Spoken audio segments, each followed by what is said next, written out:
Yeah.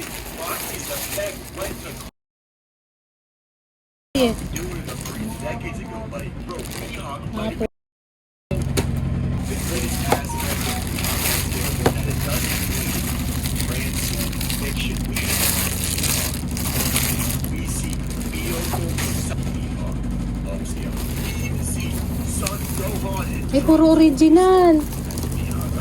Yung katol. Oh. Huwag lang sanang putol-putol. Yan lahat. Kainin mo ng umorder doon.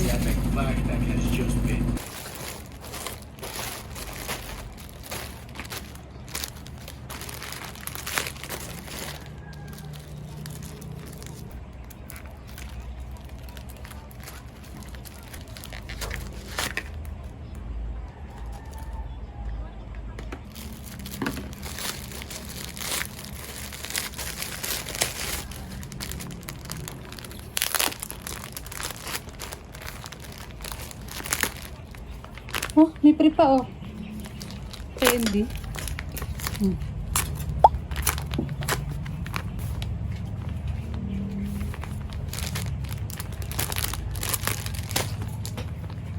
Tigil sa kanyang kuya.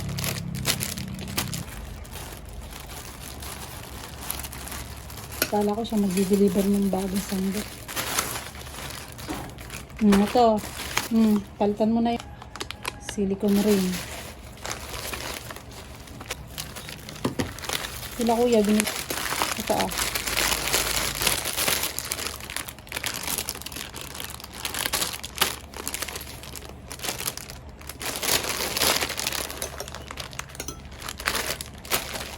Ito nga, aking pinaka-favorite.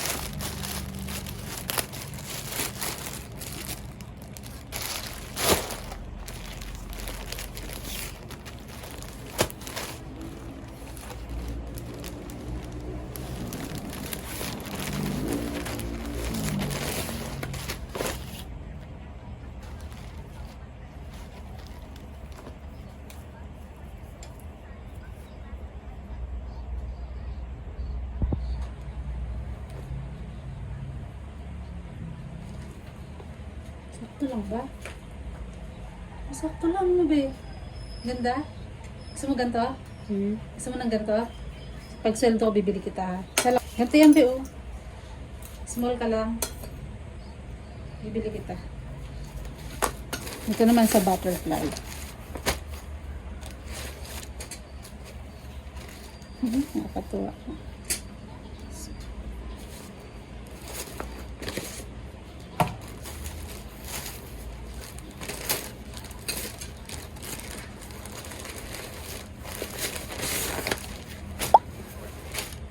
Ito maganda kulay. Ganda nito.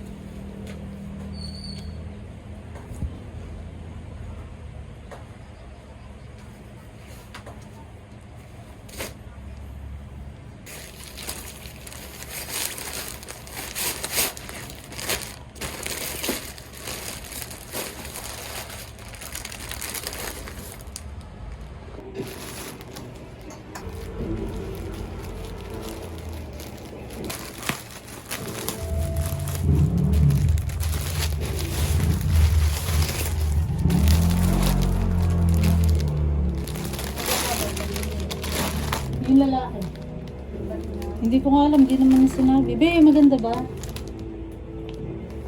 Sa higaan ko.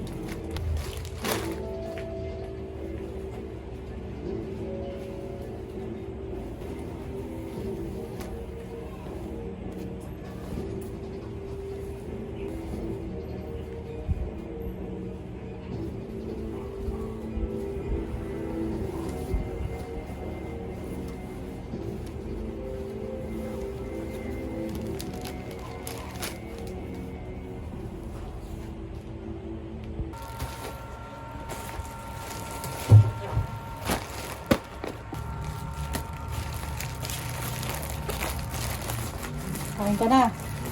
Magluto ka na.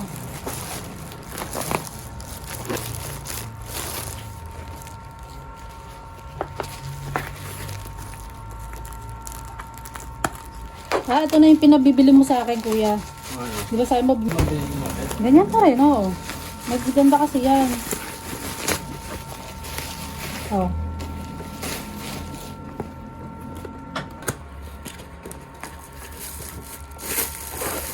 Parang maliliit. Maliliit ba? Huh?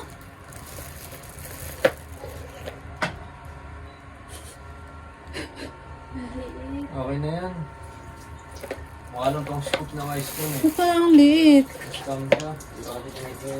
Hindi, ganito yung mga... Pero pwede na. Ang sabaw lang. At least, ano lang, totoo. Oh, meron akong bagong ganito.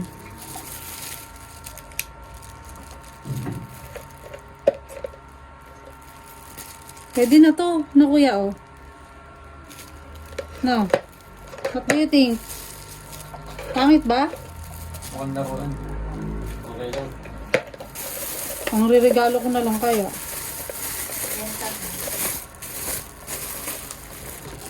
Excited pa naman eh.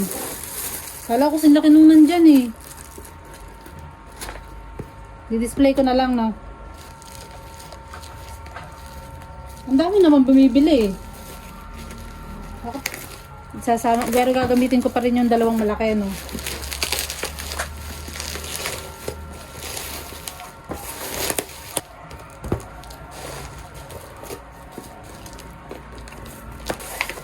Ano mga itlog ko?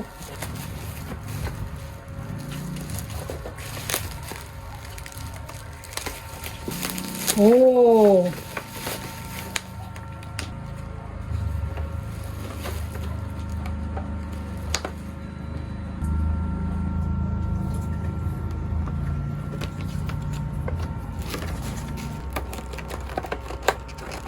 Ah! Ang ganda oh.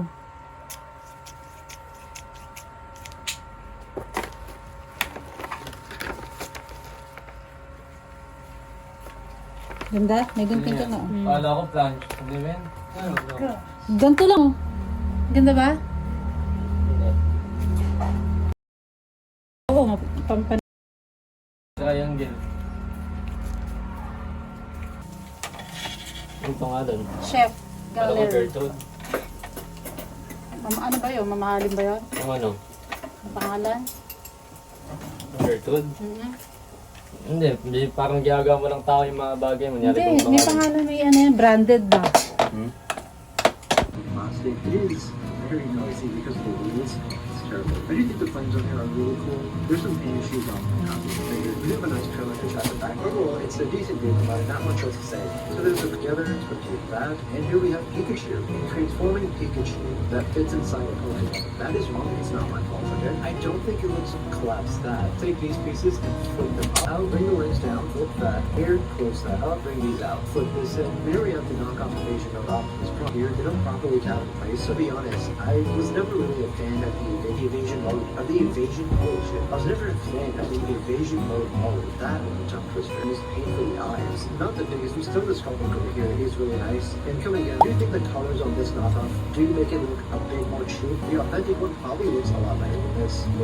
Very more patient. Like the evasion mode, but you probably will like this knockoff. Okay, so the G1 Optimus, the print quality isn't too great. It even has like the copyright down here, but I guess it's fake. The Storm Casing is gonna make it a mess. Alright, so here's the vehicle. We get stickers, will I apply these? Absolutely not. So it comes with thrower and anyways for that. This one will loose up, we'll bring the legs down, we'll bring out the feet, we'll take the arms out. Ooh, it's, oh my god, I feel like it's gonna rip if I have had that collection now. Coloration bad, I'm also just plain stupid. Please go in. Falling just everywhere. Okay, so it looks pretty good at first glance, but as a Transformers nerd, there's a lot wrong.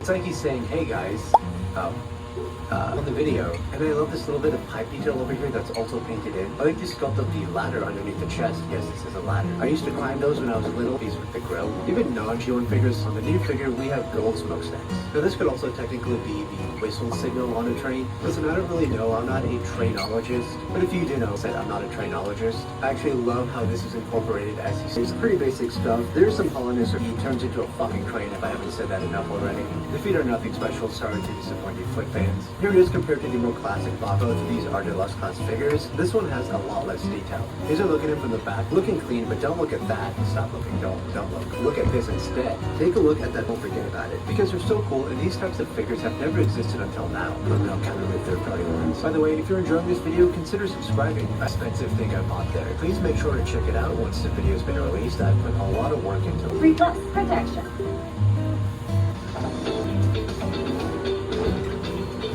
Community. But they weren't always like that for me. My first experience, the Golden Lagoon set, wasn't the best. But after getting some of their later, I actually started to really like them. So the building process for all of these blockies is pretty... Now you may have guessed it, yeah.